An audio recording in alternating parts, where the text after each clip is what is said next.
여기 뭐죠? 애니메이션도 보이세요? 보셨나? 예, 보입니다. 네, 좋아요. 네, 한 몇 주 전에 창업 관련해서 이제 창업 그 투어원을 했었고요. 그때가 제가 2017년에 그, 저 창업 관련된 걸 한번 하고 나서 그때가 좀 더 창업에 필요한 뭐 마음가짐? 뭐 하던 준비였다고 하면 투어원 때는 실제 투자 받는 법까지 했었고요. 경력도 제가 찾아보니까 2019년에 창반해서 저 대학생 상대로 멘토링 할 때 이제 경력 101을 한 적이 있더라고요. 그때 주제도 일종의 취업을 하는 데 있어서 필요한 뭐 기초적인 부분들하고 마음가짐이었다고 하면 이번에는 이제 여기도 물론 취업을 약간 다루긴 합니다. 왜냐면 이직이 있기 때문에. 그래서 이제 취업이랑 내부 승진 그리고 이제 이직 요 세 가지 부분을 다룰 예정이고요. 일단 이제 제가 사실 뭐 경력이라는 게 저는 어쩌다 보니 이제 회사 5군데에서 한 십몇 년째 일을 하고 있는데 그러다 보니 결국 시간이 지나고 보면 이제 꿈, 재미 이런 게 되게 중요하더라고요. 물론 이제 이런 말씀을 이제 경력을 시작하신 지 얼마 안 되신 분들한테 드리면 저게 무슨 꿈 같은 소리냐 그러실 수 있는데 아무튼 시작을 이렇게 해보겠습니다. 여러분들은 그 어린 시절 꿈이 다들 있었을 것 같은데 저는 8살 때 꿈이 고고학자였어요. 물론 인디아나 존스를 보고 한 거였는데 그 영화는 재밌었지만 사실 이 사람이 하는 게 고고학은 아니죠. 그냥 뭐 남의 나라 그 유적을 다 부수는 뭐 이런 일을 한 건데 아무튼 그래서 대충 이제 한 중학생 정도 됐을 때는 이제 스타워즈라든가 뭐 이런 SF 영화들을 보면서 우주인이 되고 싶었어요.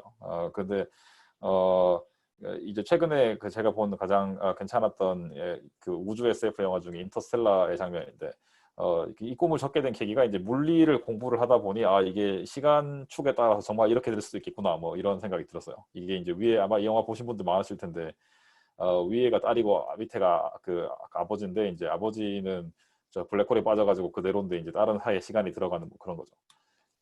그리고 이제 고등학교 때는 의외로 제 꿈이 이제 그 수박 농사를 짓는 거였는데 제가 수박을 참 좋아했는데 이때 오히려 절망한 측면은 제가 수박 농사를 짓고 싶어도 세상이 저에게 수박 농사를 짓게 하지 않는 환경이 많다는 걸 좀 많이 느꼈었어요.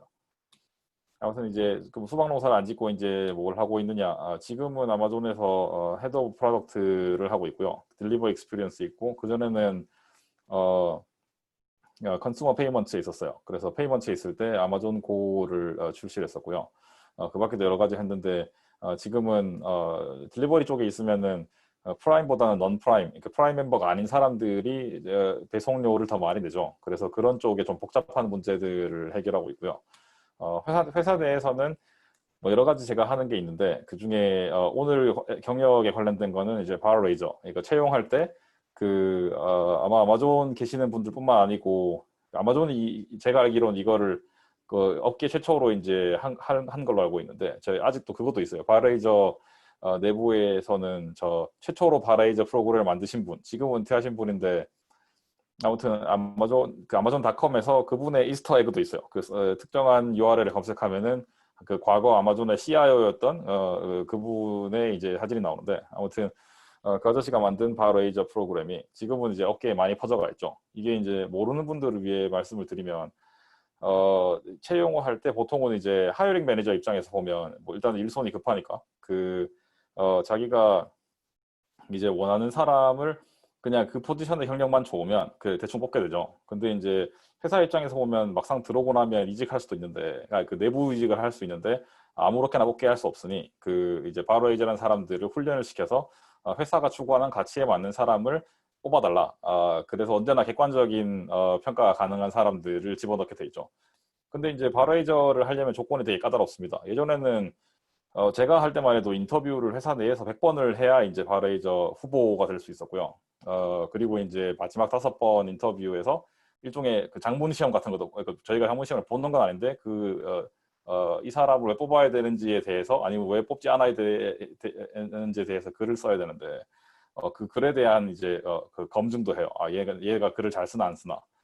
아무튼 그리고 이제 바로이저가 되려면 그 이후에 인터뷰를 한 25번을 해야 되는데 이거를 이제 그 브릿이라고 해요. 바로이저 인 트레이닝이라고 해서 브릿이 돼서 25번을 다른 바로이저들 이 섀도우 하는 상태에서 이제 제가 리드를 하면 그 사람이 저를 이제 이벨리에이션을 하는 거죠.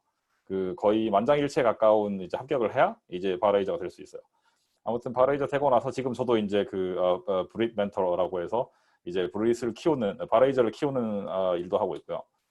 그리고 이제 회사 내에서 텍 프로모션 어세서라고 해서 그 회사 내에는 이제 잡 패밀리가 결국은 텍과 넌텍 있죠. 그래서 기술직 저는 엔지니어가 아닙니다만은 이제 기본적으로 엔지니어부터 시작해서 뭐 테크니컬 프로그램 매니저 아니면은 소프트웨어 디벨롭먼트 매니저나 비즈니스 인텔리전스 매니저, 뭐 데이터 사이언티스트 이런 잡 패밀리에서 이제 시니어에서 프린시펄로 이제 승진하는 사람들 어세서를 하고 있고요. 셰퍼드라는 건 뭐냐면 이제 그런 어세서를 또 감독하는 사람이에요. 아마존은 이게 참 사람을 못 믿는 회사 구조를 가지고 있어서 어세서라는 건 보통 일단 매니저 입장에서는 당연히 자기 직원을 승진시키고 싶겠죠. 그래야지 자기랑 더 오래 일할 테니까. 그래서 이제 또 매니저가 함부로 승진시키는 걸 막기 위해 어세서라고 해서 이제 외부 감독이 있는 거고, 또 어세서들이 제대로 하는지를 평가하기 위해 또 셰퍼드가 있는 거죠. 아무튼 제가 그래서 오늘 이 기본적인 경험을 가지고 말씀을 드릴 수가 있고, 그전에는 제가 스타트업에서 직원이 한 500명, 그리고 제 밑에 그래도 조직이 한 수백 명 정도 있었어요. 그래서 거기서 수많은 사람들을 뭐 고용해 보기도 하고, 뭐 해고해 보기도 하고, 승진도 하고, 참 다양한 일들이 있었죠.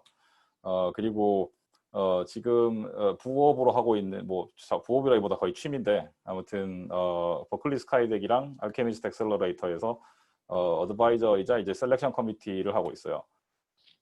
그리고 제가 투자도 하는데 초기 투자 주로 하는 쪽은 뭐 인공지능, 사스, 뭐 이커머스, 핀텍, 텔레마틱스 이런 다 제 전공 분야들을 하고요.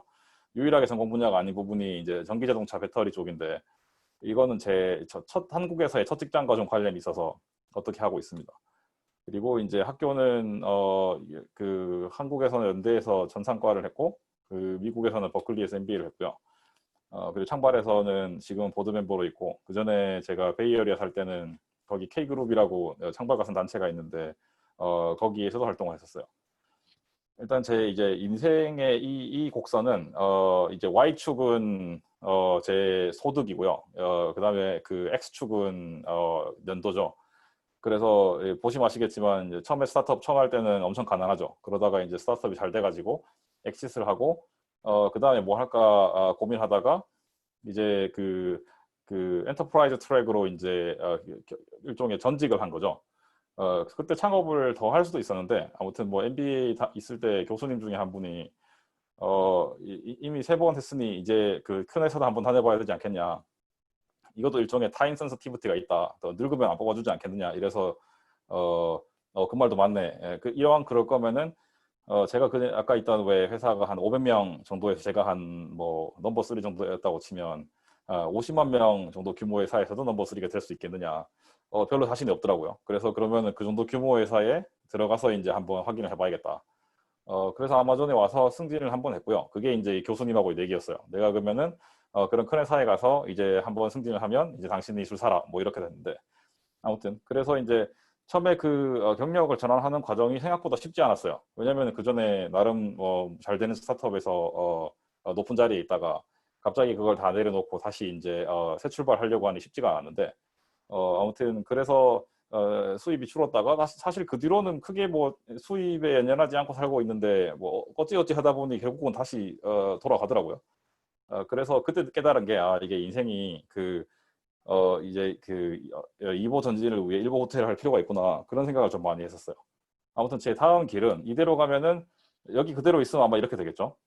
근데 여기를 다시 이제 버리면 이렇게 될 수 있고, 근데 잘 생각해 보시면 이 노란색이 뭐 그 뒤에 이렇게 될 수 있는 거고, 예를 들어서 제가 되게 몇 년 더 있다가 쓸모없는 사람이 되면 저렇게 될 거 아닙니까?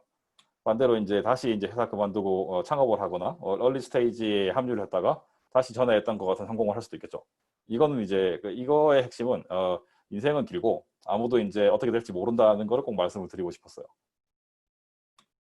그리고 이제 이 부분을 꼭 언급을 하고 싶었는데, 아시는 분들도 있으시겠지만 조니 킴이라고, 이분은 제가 볼 때 아까 제가 말씀드렸던 그 어린 시절 꿈을 아마 한 인생에서 다 이루신 분인 것 같아요. 예, 제 왼쪽이 일단 이분이 이제 2002년도에 저 태어난 연도를 보면 아시겠지만 그 고등학교 졸업하고 바로 군대에 갔어요. 그래서 네이비 실이 돼서 저기서 그 뭐 저도 사실 뭐 군대는 잘 모릅니다만은 특히나 미군은 근데 이제 실버 스타라는 게 거의 굉장한 영광이라고 들었어요. 거의 뭐 격전지에서 왜 목숨을 걸고 무슨 어마어마한 성과를 내야 받을 수 있는 건데 은성 무공훈장 적어도 받으시고 그 다음에 이제 돌아와서 이제 하버드 메디컬 스쿨에 가서 의사가 됐어요. 그 다음에 이제 2017년에 저 이제 그 화성으로 가는 저 아르테미스 프로그램이 있는데 거기에 이제 우주인이 되었죠. 그때 지원자가 한 18,000명인데 12명 뽑았으니까 경쟁률이 굉장했는데 또 해냈어요. 그래서 근데 이 사람 실제 그 뭐 유튜브나 찾아보시면은 이제 과거 이제 인터뷰가 나오는데 고등학교 졸업하고 바로 이제 네이비 씨를 갈 수밖에 없는 굉장히 불우한 가정사가 있었어요. 이 모든 걸 극복하고 이제 여기까지 온 대단한 사람도 있는데 아무튼 뭐 딱히 뭐 이 사람을 보고 나는 왜 저렇게 못되지 이렇게 생각하시라는 건 아니고요. 뭐 이런 인생도 있다. 충분히 이제 전직 뭐 경력 전환 뭐 여러 가지가 가능하니까 너무 이제 지금 그 여러분이 하고 계시는 길만이 길이 아니라는 말씀을 좀 드리고 싶었어요. 오늘 아까 처음에 말씀드린 것처럼 일단 취업, 승진, 그리고 이직, 그리고 이제 미래 네 가지 주제로 이제 짧게 얘기를 할 건데요. 첫 번째 취업. 취업을 하려면 당연히 일단 서류 전형을 통과해야 되겠죠, 그렇죠? 그 서류 전형은 뭐 여기 계시는 대부분은 일단 취업하신 상태로 승진이 관심 있으신 분들이니 이거는 좀 빨리 넘어가겠습니다. 하지만 결국은 이직할 때 필요한 부분이기 때문에 이직을 위해서 좀 어느 정도 리프레셔는 필요해서 이제 넣은 측면이 있어요. 일단은 서류 전형을 하시다 보면 느끼는 건데 느끼시겠지만 이게 쉽지가 않죠. 뭐 예를 들어서 원래 뭐 내부 소개라도 있으면 모르겠는데 그냥 그 원서 접수를 스스로 해서는 거의 되는 일이 없어요. 그렇기 때문에 굉장히 인내심을 가지셔야 됩니다. 왜냐면은 새로운 그 지금 삶에 변화를 주고 싶은 새로운 삶을 찾아가는 길이기 때문에 그런 힘든 일을 그런 힘들고 올바른 일을 하고 있다는 마음가짐을 좀 가지실 필요가 있어요. 그리고 이제 그 서류 전형을 통과할 확률은 일단은 당연히 그 하이어링 매니저를 아는 게 제일 중요하고요. 모르면은 인바운드. 그러니까 예를 들어서 리크루터가 리치아웃 해왔다. 굉장히 중요한 부분이에요. 근데 그것도 안 되면 이제 그 아는 사람을 통해서 그 아웃바운드 레퍼럴, 그러니까 이제 인플로이 레퍼럴로 지원을 하는 수밖에 없죠. 근데 그것도 안 되면 지원을 해야 되는데 확률상으로 보면 딱히 뭐 제가 정확한 통계가 있는 건 아닌데 경험상 제가 그래도 면접만 아마존에서만 수백 번을 봤었고 그 전에 회사 했을 때도 이제 수백 명을 뽑았었으니까 아무튼 직접 그 원서를 냈을 때는 하이텍 대기업 기준으로 한 1% 정도밖에 안 되는 것 같아요. 통과할 확률이. 그러다가 이제 인플로이 레퍼럴이 있으면 얼추 한 5% 정도 되는 것 같아요. 그리고 이제 리크루터가 연락이 왔을 경우에는 뭐 그래도 한 10%는 넘어가죠. 그리고 하이어링 매니저를 알면 대충 한 20% 정도 된다고 보시면 되고요. 그러면 이제 이 레퍼럴을 부탁할 때는 저도 참 그 링크드인에서 제 그 친구가 수천 명이다 보니 이제 이런 요청을 정말 많이 받는데 그 가장 기본적인 에티켓은 일단 잡 아이디를 주는 거예요. 뭔가 누구에게 내가 이제 이 회사에 이런 포지션을 알아보고 싶은데 그 예를 들어 의견을 부탁한다 혹은 레퍼럴 넣어줄 수 있겠니 이렇게 가야지 그냥 막연히 나 이제 이게 그 일자리 좀 알아보려고 이렇게만 가면 그 상대방도 바쁠 텐데 도와줄 확률이 적겠죠. 그리고 이제 이직을 할 때는 당연히 이게 나중에 이직할 때 말씀을 드릴 건데 이제 왜 그 가려고 하는 포지션의 타이틀, 레벨 이런 거랑 그게 높을수록 이제 확률이 떨어지겠죠. 그러면은 내가 지금 하고 있는 내 경력 상황에 맞춰서 확률을 택할 거냐 아니면은 확률은 낮아도 이제 그 좋은 자리가 나올 때까지 기다릴 거냐 이런 판단은 좀 하실 필요가 있고요. 그 다음에 이제 리크루터 입장에서 보면 그 친구들도 이제 하루에 뭐 수백 건씩 링크드인 프로파일을 설치하지 않겠습니까? 근데 그 친구들이 볼 때 가장 중요한 게 뭐냐면 그 같은 회사에서 승진한 경력이 있는 걸 되게 쳐요. 그렇기 때문에 혹시나 이제 그 지원을 하실 때는 이런 부분을 꼭 강조하실 필요가 있어요. 왜냐면은 그 승진을 하는 방법 두 가지가 있죠. 나중에도 더 구체적으로 말씀을 드릴 건데 이제 한 회사에서 꾸준히 열심히 일해가지고 능력을 인정받아서 승진하는 경우도 있고 이제 왜 회사를 옮길 때 그걸 최대한 레버리지해서 타이틀을 올려서 이제 무브업을 하는 경우가 있죠. 근데 무브업을 여러 번 하다 보면은 이게 나중에 레주메 보면 딱 표가 나거든요. 그게 한두 번은 괜찮은데 계속 무브업만 한 상태가 되면 이게 리크루터 입장에서 보면 이 친구는 또 와서 한 1, 2년 있다가 간 보고 이제 레버리지해서 다음 회사 가겠구나 이런 판단을 할 수가 있어요. 그래서 이제 기본적으로 한 회사에서 승진한 경력이 있는 걸 쳐준다는 점은 좀 이제 좀 강조하고 싶고요. 그 다음에 이제 서류를 통과했으면 전화 면접을 가겠죠. 전화 면접에서 기본적으로 보는 거는 이제 breadth를 보고요. 그 나중에 대면 면접에서는 depth를 보는데, 그러니까 이쪽에서는 최대한 그 이 사람에 대해서 전반적으로 얼마나 알고 있는지, 핏이 있는지 뭐 이런 거를 확인하신다고 보면 돼요. 그래서 이제 보통 면접관이 이거는 팀이나 회사마다 약간씩 분위기가 다르긴 한데 정말로 이 전화 면접을 제대로 하는 회사들은 보통 아니면 팀은 그 가장 경력이 많은 인터뷰어를 전화 면접을 시켜요.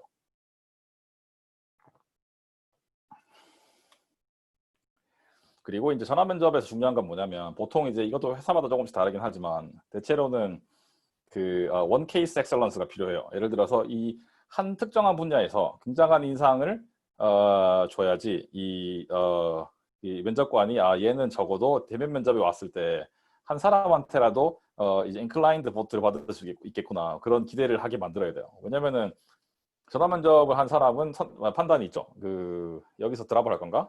아니면 좀 그 확실하지 않으면 전화 면접을 한 번 더 할 수 있는데 전화 면접은 보통 거의 맥스 2번이거든요. 그 캔디데이트 익스피리언스 때문에 계속 전화 면접만 하면 요새야 뭐 비대면이니까 그게 상관없지만 옛날에는 이게 상당히 좀 그 왜 전화 면접이 길어지면은 롱 시그널을 줄 수 있다고 생각하기 때문에 보통은 맥스 2번이에요.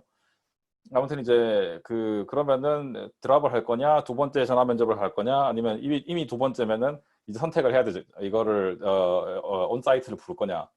온사이트를 부를 때 이제 그 기본적인 디렉션은 한 명이라도 인클라인트 할 것 같으면 그런 기대치가 있으면 이제 온사이트로 부르는 경우가 많아요. 그리고 이제 그 레드 플래그가 없어야 돼요. 예를 들어서 뭐 브레스를 보고 원 케이스 엑설런스를 하는데 뭔가 면접관이 보기에 얘는 이 부분 안 되겠어 이런 게 확실하게 있어버리면 곤란하겠죠. 그래서 일단 레드 플래그 없이 최대한 무난하게 대신에 적어도 한 분야에서는 확실한 인상을 줄 필요가 있고요. 이제 대면 면접은 뎁스를 보는데 그 일단은 참고로 제가 이게 영어랑 한국어를 좀 섞었습니다. 이게 보통은 프레젠테이션을 만들 때는 영어로 먼저 만들고 한국말로 바꾸는데 이번엔 시간이 없어가지고 좀 많이 못 바꿨어요. 아무튼 그래서 첫인상 보통 이제 면접 시작하면 그런 경우 있죠. 그 한 1, 2분 정도 너의 그 레주메를 내가 보긴 봤는데 스스로 이제 한 1분, 2분 정도 하이라이트를 할 기회를 주죠. 이거 면접을 제가 수백 번을 봤는데 이거 잘하는 사람 많이 못 봤어요. 보통은 되게 당황한다거나 아니면은 되게 장황하게 이제 몇 분 동안 얘기한다거나 뭔가 이야기를 들었는데 인상이 남는 경우가 거의 없었는데 개인적으로 팁을 좀 드리면 언제나 어디서나 누군가에게 나를 1분 안에 아주 인상적으로 설명할 필요가 있어요. 그래서 예를 들어 20초씩 나눠갖고 내가 무엇을 성공시켰나, 그 다음에 그걸 어떻게 달성했나, 그 다음에 그게 왜 이 직업에 도움이 되나 이런 식으로 왜 딱 20초씩 논리를 맞춰서 굳이 뭐 나의 그 긴 커리어를 다 설명할 필요도 없어요. 왜냐하면 결국은 이 사람이 이 1분 뒤에 아니면 혹은 이 1시간 뒤에 뭐를 기억해야 되는가가 중요한 거니까요. 그 다음에 이제 케이스를 설명할 때는 오래된 방법이긴 한데 여전히 제일 유용한 방법이에요. 이 스타라고 해서 이 시츄에이션, 태스크, 액션, 리절트를 차례대로 예를 들어 상황이 어땠고 그 무슨 일이 필요했는데 구체적으로 내가 한 게 뭐고 거기서 그래서 한국인들 이제 면접 보면은 한국인뿐만 아니고 동양인들이 주로 많이 쓰는 표현 중에 위가 있는데 I가 아니고 그 면접관들 입장에서는 그 위가 정말 싫어요. 그래서 누가 한 건데 도대체 당신이 한 거냐 아니면 당신 팀이 한 거냐 그게 굉장히 중요하기 때문에 면접은 무조건 I로 해야 되고 주어가 만약에 이제 근데 이제 그렇다고 내가 안 한 거 했다고 할 수는 없죠. 그래서 이제 그 태스크가 뭐였는지를 밝히고 그 중에서 나의 롤과 컨트리뷰션을 밝히는 게 액션이고 그다음 리절트가 어땠는지 보통은 그 리절트에 대해서 좀 퀀터파이를 할 필요가 있죠. 이게 좋았나 나빴나 그 다음에 그 좋았나 나빴나의 근거가 뭔가 내가 예상하는 것만큼 좋았나 아니면은 좋긴 했는데 아직 여전히 못 미쳤나 뭐 이런 거를 구체적으로 설명을 하면 굉장히 좋은 인상을 줄 수 있습니다. 그냥 단지 리절트뿐만 아니고 그 다음에 이 사례를 줄 때는 무조건 그 자료를 최대한 많이 드셔야 돼요. 그 단지 뭐 버즈워드라든가 수식어 쓰지 마시고 그냥 이제 get to the point를 한 다음에 그거를 서포팅하는 데이터를 주는 게 정말 좋은 인상을 줘요. 왜냐면은 역시나 제가 수백 면접을 봤으니까 이제 그리고 이제 바로이드를 하면 남들 것까지 다 봐야 되잖아요. 남들의 리뷰를까지 치면 거의 수천 번을 봤을 텐데 대부분이 가장 지적을 많이 하는 게 뭐냐면 쉽게 지적할 수 있는 게 데이터가 없다. 말은 잘하는데 아니면 뭐 스토리는 좋았는데 데이터가 없다. 이게 가장 많이 지적을 당하고 제일 많이 떨어지는 부분이거든요. 그리고 이제 만약에 질문을 들었는데 뭔가 잘 모르겠다. 그러면은 그거를 다시 물어보는데 전혀 문제가 없어요. 물론 뭐 면접 보는 1시간 내내 계속 이제 뭐 저 잘 모르겠다라고 나면 좀 곤란하겠지만 예를 들어서 뭐 몇 개는 쉽게 알아들었는데 몇 개는 잘 모르겠으면 그냥 다시 물어보면 됩니다. 그리고 질문에 대해서 잘 모르겠는데 애매하게 대답하지 말고 구체적으로 내가 당신의 질문을 이렇게 이해했는데 맞느냐. 보통은 이렇게 리프레이즈를 하는 사이에 머릿속에 정리가 좀 되거든요. 무슨 대답을 해야 될지 정리가 되고. 그래서 리프레이즈를 해서 컨펌을 받은 다음에 답변을 하면 이것도 좋은 인상을 줄 수 있어요. 그리고 답변을 한 다음에는 반드시 이제 이 사람한테 내 답변이 당신의 질문을 어드레스 했느냐도 꼭 이제 확인을 하셔야 되고 그리고 모르면 모른다고 얘기해야 되죠. 근데 거기서 끝나면 안 되고 모르면 모른다고 말을 한 다음에 내가 적어도 아는 범위 내에서는 이렇게 한번 말해 보겠다. 이런 게 좀 필요합니다. 이게 이제 엑스트라 포인트를 받으실 수 있는 부분이고요. 그리고 이제 온사이트로 오셨다고 하면 일단 여러 사람하고 면접을 보겠죠. 그러면은 그 중에 결정권자가 있습니다. 보통 뭐 하이어링 매니저랑 바로레이저 두 사람이 결정권자죠. 그렇기 때문에 이제 그리고 회사마다 좀 다르긴 한데 아마존 같은 경우에는 이거를 미리 알려주거든요. 그렇기 때문에 딱 보면 알 수 있어요. 누가 바로레이저인지. 왜냐면은 나머지는 모두 다 같은 오가니제이션인데 한 사람만 타이틀이 다르거든요. 그래서 그 사람에게 집중을 잘 하면 이제 효과가 좀 있고요. 그 다음에 보통 이제 마지막 한 5분에 보통 이제 질문할 수 있는 기회를 주죠. 여기서도 또 이제 되게 이상한 질문하지 마시고 좀 좋은 질문을 하시면 또 엑스트라 포인트를 받으실 수 있습니다. 예를 들어서 What makes you wake up in night이라든가 뭐 이런 식으로 왜 지금 하는 일에 있어서 가장 챌린지가 무엇인지 아니면은 내가 이 롤에 들어가서 한 초기 6개월에 가장 성공적이려면은 기대치가 무엇인지 이런 질문들 할 수 있겠죠. 그리고 이제 승진으로 넘어가는 첫걸음. 일단 첫 6개월 동안 인상이 굉장히 좋아야 됩니다. 이제 전화 서류 전화 이제 면접 다 통과하시고 입사를 하셨어요.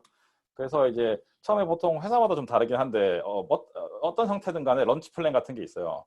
예를 들어서 이제 이 사람이 처음에 들어와서 뭘 해야 되나, 누구를 만나야 되나, 어떤 거 공부해야 되나, 뭐 이런 것들이죠. 그 런치 플랜을 일단 최대한 잘 따라가시고 그걸 하면서 이제 시간이 남는다고 하면 회사의 그러니까 왜 이 조직, 이 팀, 이 디비전, 뭐 이 오르가니제이션의 골이 뭐냐, 그게 숄텀 골, 예를 들어 올해 골, 내년 골, 그리고 이제 롱텀 플랜이 뭐냐 이런 다큐멘트가 있으면 그런 걸 최대한 열심히 적극적으로 읽어보실 필요가 있어요. 이게 이제 보통 뉴하이어들이 생각보다 잘 못하는 부분인데 그냥 뭐 왜냐면 정신이 없으니까. 근데 이제 이 골 얼라이먼트가 되고 나면 뭘 할 수 있냐면은 스스로 마일스톤을 세울 수 있습니다. 왜냐면은 나의 런치 플랜은 이렇고 나의 이제 조직의 골이 이런데 그거를 기반으로 내가 이런 마일스톤을 잡았다. 이거를 가지고 이제 매니저한테 아니면 런치 버디, 뭐 스킬 레벨 매니저 이런 초반에 도와주려고 하는 사람들이 있겠죠. 그런 사람들에게 가서 이제 의견을 구하면 굉장히 좋은 인상을 줄 수 있어요. 그리고 이제 미국인들은 이게 문화적으로 첫 6개월을 엄청 중시하는데 그래서 보통 이제 솔직히 회사에 보면은 게으른 분들도 처음에 6개월은 정말 열심히 일하는 사람들이 많이 있어요. 6개월 동안 열심히 바짝 해서 크레딧을 좀 쌓고 그다음부터 이제 좀 릴렉스하는 분들이 되게 많이 있죠. 반대로 얘기하면 첫 6개월을 날리면 그 뒤로 아무리 열심히 일해도 잘못 박힌 첫인상을 고치기가 쉽지 않아요. 이게 경험상 이제 왜 그런지 잘 모르겠는데 동양인들이 기본적으로 일을 굉장히 열심히 하는데도 불구하고 오히려 첫 6개월은 약간 슬로우 스타터 같은 느낌이 좀 있거든요. 뭔가 좀 가만히 있는 느낌? 뭔가 열심히 하긴 하는데 시키는 것만 하고 왜 시키지 않으면 그냥 가만히 있는 그런 느낌이 있어요. 그 인상을 처음에 주시면은 그 뒤에 이제 승진 트랙이 쉽지 않아지십니다. 그래서 이걸 극복하려면 일단은 아까 말씀드린 부분들 외에도 이게 왜 보통 1년치 계획이라는 게 사실 대기업은 거의 뻔하거든요. 그 예를 들어서 4월 정도에 3YP, 3개년 계획 정도를 하고 아마존 기준으로 한 7월 정도부터 이제 OP1, 이게 내년도 오퍼레이팅 플랜을 세우죠. 그리고 한 10월 정도 되면은 이제 OP2, 그러니까 실행 그 내년도 계획에서 구체적으로 진짜 뭐 할지 컨펌하고 아무튼 이제 그 다음에 Q4 레디니스 있고 뭐 이런 식으로 돌아가는 사이클이 있는데 이 사이클을 그냥 그때그때 왜 몸으로 부딪히면서 허덕이지 마시고 일단은 구체적으로 팀의 사이클이 뭔지를 물어보고 확인한 다음에 그걸 가지고 미리 워킹 백로드로 플랜을 먼저 세우세요. 내가 그러면은 저 일이 있으면은 미리 요걸 해야 되겠다. 그거를 이제 왜뭐 아웃룩이 됐든 GKL이 됐든 쓰는 캘린더에다가 미리 이제 블락을 좀 해놓고 요 시기에는 요거를 먼저 준비하고 있어야지. 요런 게 예를 들어서 4월 달에 이제 3year 플래닝을 하는데 그럼 3개년 계획을 세우려면 이제 think big, 큰 아이디어가 있어야겠죠. 근데 예를 들어서 뭐 한 3월 말 정도에 갑자기 이제 우리 킥오프 미팅을 하고 think big을 해보자고 하면 어떻게 하루 아침에 사람이 think big이 되겠습니까? 그렇기 때문에 이거를 평소에 미리 생각을 하고 있어야 되는 거죠. 예를 들어서 그럼 4월에 think big을 한다고 하면 3YP think big을 한다고 하면 한 1월 정도부터 이제 미리 연습을 하는 거죠. 아, 내가 4월이 되기 전에 미리 원페이저 같은 거 한번 써봐야겠다. 이 사업 계획서 같은 거죠. 그 굳이 안 써도 되는데 마음속에라도 적어도 이제 왜 한 뭐 패러그래프 정도의 이제 글은 있어야 이걸로 이제 좋은 인상을 줄 수 있겠죠. 그 다음에 아무튼 이래서 이렇게 이니셔티브가 있으면 그거를 뭐 혹시 내가 이런 얘기 하면은 괜히 뭐 없어 보이는 거 아닐까 이런 걱정하지 마시고 일단 지르시는 게 중요합니다. 그러니까 특히 첫 6개월 때 와서 이제 그냥 가만히 기다리면서 뭐를 해야 될까요? 뭐 어떻게 하면 어떻게 열심히 할까요? 이런 게 아니라 그 위에 말씀드린 거 순서대로 따라오셨으면은 상당한 확률로 이제 나의 이니셔티브를 만드실 수 있어요. 아, 내가 생각했을 때 이런 거 하면 좋을 것 같은데 그런 아이디어를 이제 들이밀어 보는 거죠. 이런 거가 좋은 인상을 주기도 하고 실제로 이런 게 채택이 되면 이제 그 인상이 어떻게 나오냐면 이 친구는 밸류 애드를 할 수 있는 사람이구나. 그 인상이 굉장히 미국에서는 승진하는데 중요합니다. 아무튼 이제 좋은 인상을 줬으니 이제 승진 얘기를 좀 하는데 승진으로 완전 넘어가기 전에 그 이제 왜 요 세 가지 프로그램 프로덕트 프로젝트에 대한 이제 구분을 먼저 할게요. 참고로 그 사이에 뭐 Q&A가 들어와 있는데 잠깐 볼까요? 이게 어떻게 보통 팀에서는 빨리 피처 런칭을 하고 싶어 하고 팀원은 일을 빨리 업테인해서 하고 싶어 하는데요. 팀 입장에서는 시즌드 멤버에게 일을 줘야 데드라인 맞추기도 쉽고 하니까 뉴비는 형정할 만한 일을 오온하거나 따내기가 어렵네요. 조금만 데드라인이 빨라지면 자꾸 기존 멤버에게 일을 주려 하고 시즌드 멤버들도 일을 잘 나눠주지 않으려고 하는 경향이 있다면 어떻게 헤쳐나가야 할까요? 일이 재미있어서 조금 빨리 승진하는 걸 목표로 합니다. 일이 재밌으시면 사실 이거는 그냥 이제 기다리시면 승진이 알아서 되십니다. 이렇게 말씀드리면 너무 좀 무책임한 것 같지만 실제로 경험상 그래요. 근데 요거는 말씀하신 게 맞아요. 그러니까 팀이 빨리빨리 런치를 하고 싶은데 아직 이제 케이퍼블리티가 안 되는 것 같으면 이제 일을 주기가 쉽지 않겠죠. 데드라인에 맞춰야 되니까. 이거는 뭐 그래서 아까 제가 말씀드린 것처럼 그 이제 플랜 어헤드를 하실 필요가 있는 거죠.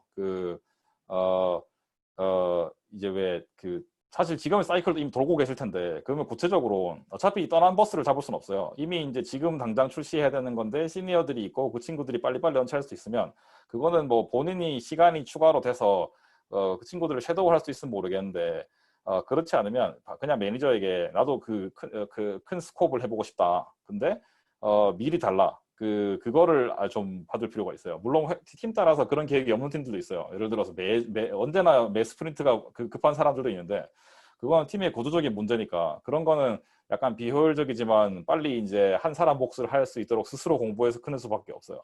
근데 이제 보통은 제대로 된 팀이라고 하면 매 스프린트가 그렇게 급하지는 않을 거거든요. 분명히 이제 라지 스코프인데 미리 이제 준비할 수 있는 게 있을 거예요. 그런 거를 따서 하실 필요가 있고. 근데 아무튼 일이 재밌으시면 제가 볼 때는 승진에는 문제 없어요. 그거 나중에 제가 설명을 드릴게요. 아무튼 다시 이제 프로그램 프로젝트로 돌아와서 이 회사마다 약간씩 텀이 다르긴 한데 일단은 제일 큰 걸로 프로그램이 있고요. 그 다음에 그 밑에 이제 프로덕트들이 있고 그 다음에 이제 밑에 프로젝트가 있는 게 좀 일반적인 상황이에요. 우리 회사마다 약간씩 달라요. 근데 이제 그러면은 저 프로그램 매니저가 제일 좋은 사람이냐? 꼭 그렇진 않아요. 예를 들어서 그 프로덕트 매니저, 저 가운데 있는 걸 하는 사람이 이제 주로 빌드를 하는 사람이고, 그 다음에 이제 프로젝트 매니저는 주로 이제 이제큐트를 하는 사람이죠.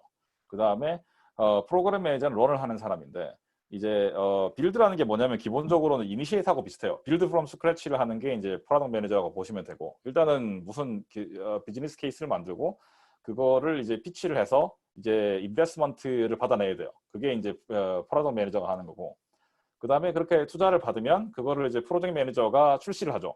물론 이것도 회사마다 달라서 뭐 프로젝트 매니저가 둘 다 하는 경우도 있고, 뭐 그런데 아무튼 이제 프로젝트 매니저가 출시를 합니다. 아마존 같으면은 이제 이름이 좀 꼬였는데 이거를 이제 TPM이 하죠. 그 테크니컬 프로그램 매니저. 아무튼 그래서 테크니컬 프로그램 매니저나 뭐 프로젝트 매니저가 이제 출시를 하고 나면은 그 다음에 어떻게 되냐면 그 다음에 프로그램 매니저한테 갑니다. 프로그램 매니저는 대체로 그냥 비즈니스 프로그램 매니저인데, 저 사람들은 이미 출시한 사업을 런하는 거죠. 그래서 의외로 저게 크레딧이 별로 크지 않아요. 그러니까 남이 열심히 만든 거를 받아서 이제 메인터넌스를 하는 느낌. 그래서 타이틀 이게 왜 하이라키로 보면 프로그램이 제일 큰데 실제 대자본 저 뭔가를 이니시에이트하고 피치하고 그 만들어내는 프로덕트 매니저가 제일 많이 받죠. 이거는 역시나 회사마다 구조가 조금씩 다르긴 한데 대체로 타이틀이 어찌됐든 간에 결국은 이니시에이트 빌드 피치하는 사람이 대체로 크레딧을 제일 많이 가져갑니다. 그리고 이제 레벨이나 스코프로 보면 이제 아마존 같은 경우에는 주니어 PM이 없으니까, 예를 들어서 프로덕트 매니저 기준이에요. 그래서 스텝 PM, 스텝 PM이 이제 오렌지 색깔이 여기서는 이제 자기가 온 하고 있는 거고요. 옐로우는 이제 인플루언스라고 봤을 때 일단 작은 프로젝트 몇 개를 하고 있으면서 좀 그 프로젝트들이 들어가 있는 프로덕트를 인플루언스 할 수 있는 게 이제 스텝 PM의 스코프이고, 이제 시니어 PM 정도 되면 보통 아마존 얘기 제일 많죠. 시니어 PM 정도 되면은 이제 하나의 완결된 프로덕트를 오운하고 있고, 그 다음에 이제 이거와 좀 관련이 있는 옆에 프로덕트를 인플루언스 할 수 있는 이 정도가 스코프이고요. 이제 프린시펄 정도 되면은 이제 일단 내가 하고 있는 그 완결된 프로그램 저 주황색을 다 하고 있으면서 이제 양쪽에 보시면은 제가 뭐죠, 지면 관계상 그 크게 하지는 못했는데 결국은 옆에 있는 남의 프로그램도 인플루언스 할 수 있어야 이제 프린시펄 스코프라고 보시면 되겠습니다. 이걸 이제 개발자 트랙으로 조금 더 얘기를 하면, 개발자는 일단 주니어부터 시작을 하죠. 그러면 주니어 때 이제 면접도 마찬가지고 승진할 때도 보면 일단 필요한 능력이 일단 완결성이 있어야 돼요. 일단 뭐 워킹 해야 되니까. 그 다음에 이제 그 리더빌리티, 가독성도 있어야 되고, 그 다음에 이 친구의 형당성 이런 게 있어야 되겠죠. 그게 주니어 때에 필요한 능력들이고, 스텝으로 가는 길은 이제 독립성, 이제 혼자서 일할 수 있어야 되거든요. 얘한테 이걸 믿고 맡기면 알아서 이제 해결할 수 있어야 되고, 데드라인이 타이트하면은 이제 출시를 그때 맞춰서 할 수 있어야 되고, 그리고 이제 스케일러블리티랑 이제 서스테이너블리티가 있죠. 여기서 이게 이 코드가 확장이 얼마나 될 건지, 얼마나 오랫동안 써먹을 수 있을 건지, 그리고 시니어 정도 되면은 이제 전문성이 필요하죠. 이 친구는 이제 저 분야의 전문가예요. 그리고 이제 믿고 맡길 수 있죠, 무조건. 그 신뢰성. 근데 보통은 이제 뭐 이것도 회사마다 약간씩 타이틀은 다르지만 어느 회사나 요 포지션이 있는데 이게 거의 커리어 잡이에요. 그러니까 커리어 잡이라는 얘기는 여기서 커리어가 끝날 수도 있다는 거죠. 이게 뭐 나쁘다는 게 아니고 그냥 이제 여기서 본인의 선택에 따라 뭐 더 이제 펄스윙을 하지 않으면 보통 여기서 끝난다 정도 되고요. 거기서 프린시펄이 되려면 아마존 같은 경우 이게 확률이 낮죠. 거의 한 뭐 한 1%? 그래서 프린시펄이 되려면 여기서 이제 당연히 위에 말씀드린 게 다 있으면서 이제 싱크빅이 돼야 돼요. 프린시펄이 되는 사람은 보통 이제 그 싱크빅이 있고 그 하이 스탠다드가 있는 친구들이 되는데, 경험상은 제가 이 친구들 승진을 얼마나 많이 시켜봤겠습니까? 그 승진 어세서나 셰퍼드로 들어가서 이제 이 친구들의 그 프로모션 다큐멘트를 보면 그 보통은 솔직히 거의 입사할 때 알 수 있어요. 그러니까 이거는 거의 재능이거든요. 그러니까 그 전에 시니어까지는 노력으로 되는 부분들이 있는데 공부를 열심히 하고 일을 열심히 하면 돼요. 근데 이런 거는 거의 재능이 상당히 영향을 미치는 것 같아요. 그래서 보통 한 주니어 때 보면 이 친구는 나중에 프린시펄 되겠구나 그런 감이 오는 친구들이 있어요. 그리고 이제 시니어 프린시펄은 이제 이 정도 되면은 거의 이제는 인맥과 명성으로 하는 거예요. 보통 이제 프린시펄에서 이미 적어도 시니어가 이미 커리어 잡인데 프린시펄만 되면 이미 굉장히 낮은 확률을 통과한 사람들이죠. 거기서 더 되는 사람은 진짜 이제 그 인내, 그 인맥, 명성 이런 게 있어야 되고, 거기서 이제 디스팅귀시드까지 가려면은 이건 좀 운이 따라야죠. 예를 들어서 뭐 그 전설의 그 뭐죠, 저 구글에 있는 뭐 딘이나 이제 현재 같은 사람들이라든가, 아마존에도 이제 이 디스팅귀시드 엔지니어가 몇 명 있는데, 아무튼 이런 거는 솔직히 인맥, 명성 이런 것만으로도 부족해요. 뭔가 이게 타이밍, 운, 뭐 내가 알고 그 굉장히 일찍 구글이나 아마존을 들어왔거나 아니면 우연히 알고 있는 사람이 뭐 베조스였거나 뭐 이런 정도가 좀 필요합니다.